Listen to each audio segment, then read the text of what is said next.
मी सिकंदर, मला आज अतिशय आनंद होत आहे, की मी हे जग जिंकलेलं आहे. साधा समुद्रापार मी विजय मिळवलेला आहे. पण मला आजच्या दिवशी तो क्षण आठवतोय, की ज्या दिवशी माझ्या वडिलांनी दुसरं लग्न केलं होतं आणि त्यांची पत्नी अ, अ, त्यांची त्यांची दुसरी पत्नी आली होती त्या स्वागत समारंभामध्ये. अ, माझ्या दुसऱ्या आईचं एक आता माझ्या वडिलांना म्हणाले होते, की आता जो सिंहासनावरती येईल तो हिचाच मुलगा येईल. कारण की तो या राजाचाच युवराज आहे. तेव्हा मला राग आला होता. अ, तेव्हा मला राग आला होता आणि मी माझ्या हातामध्ये असलेला प्याला फेकून माझ्या वडिलांवरती मारला होता आणि म्हणालो होतो, की "मी मग काय अनावरच औलाद आहे का? मी तुमच्या राजाचा औलाद होऊ शकत नाही." तेव्हा राजा फिलिप्स माझे वडील मला म्हणाले होते, नाही ते दारूच्या नशेमध्ये होते. त्यांनी अ, ते तलवार घेऊन माझ्यावरती धावले, पण दारूच्या नशेमध्ये असताना असल्यामुळे ते येऊन पडले. तेव्हा मी त्यांना म्हणालो होतो, की ह्या माझ्या वडिलांना दारूच्या नशेत असताना साधं धड चालता येत नाहीये, तर हे जग काय जिंकणार? तर त्यांचं स्वप्न होतं, की या जगावरती ती राज्य करावं. पण ते त्यांना जमलं नव्हतं. पण ते मी आता त्यांच्या पश्चात हे पूर्ण करू शकलोय. याचा मला आज खूप आनंद आहे. आज मी भारताच्या प्रांतामध्ये पंजाबच्या प्रांतापर्यंत विजय मिळवू शकलोय, याचा मला खूप अभिमान होत आहे. तर त्यामुळे मी खूप आनंदात आहे. तर सध्या आता मी प्रदेश जिंकलेला आहे, तिथे फटका मारतोय.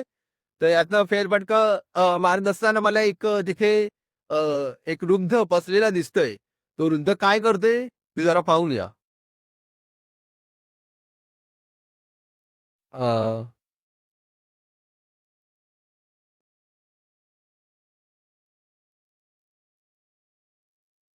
हा वृद्ध इथे बसलाय. हा काय करतोय? ह्याला आपण काहीतरी मदत करूया, जाऊन याच्याशी संवाद करूया. बाबा, मी ते असे का बसलात? तुम्हाला काही मदत पाहिजे का? कोण? माझ्याकडे काही तुमचं नाव होतं का? नाही, काम नाही. तुम्ही मला ओळखता का, मी कोण आहे तो? नाही, तो आपल्याला ओळखत नाही. पण माझं काही काम आहे तुमच्याकडे. नाही, काम नाही, पण तुम्ही असे बसलेले आहात. मला असं वाटतंय तुम्हाला काहीतरी मदत करू केली, कष्टातरी चिंतेमध्ये दिसणारी. तुम्हाला काही मदत देऊ का? नाही, मदतीची मला काही आवश्यकता नाहीये. पण नाही बाबा, तसं नाहीये.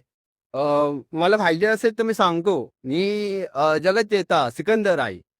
मी अ, ग्रीसपासून ते भारतापर्यंत जे राज्य आहे ते आतापर्यंत मिळवलेलं आहे.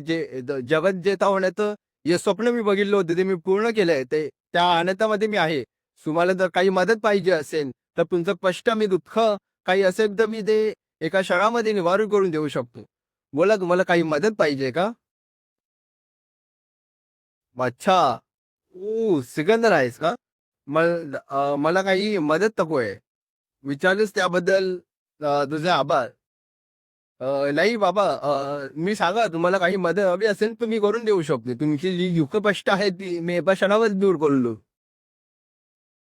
अ, तसं म्हटलोस, पण मला असं वाटतं की मला आता सध्या काही नकोय. तू एक काम करतोस का? तू आता जिथे उभा आहेस, तिथून थोडंसं बाजूला होतोस का? बाबा, असं का बोलताय? हे तर एकदम साधी गोष्ट आहे. असं आता मी बाजूला हो. पण बाबा, तुम्ही मला असं का अ, बाबा तुम्ही मला असं का सांगितलं की बाजूला होतोस का म्हणून? तर त्याचं काय आहे सिकंदर, तू आता जिथे उभा आहेस, तिथे तो सूर्यातच आणि माझ्या मध्ये उभा आहेस. तू जिथे उभा आहे असल्यामुळे सूर्यापासून येणारं ते सूर्यकिरण आहे. ते सूर्यकिरण माझ्यापर्यंत पोहोचत नाही. मी इथे बसलोय, ते ऊन घेण्यासाठी बसलेलो आहे. त्या उन्हासाठी मी इथे बसलोय. तुला असं वाटतंय की मी दुःखामध्ये आहे, पण तसं काही नाही. मी तुला बाजूला व्हायला यासाठी सांगितलं, की तू जो असा सूर्याच्या आणि माझ्या मध्ये आलायस, तर मला फक्त एवढी मदत कर, की थोडासा बाजूला हो आणि ते सूर्यकिरण माझ्या हक्काचं आहे, माझ्या वाट्याचं आहे. तेवढं फक्त मला मिळवू दे. बाकी मला तुझ्याकडून काहीही नको.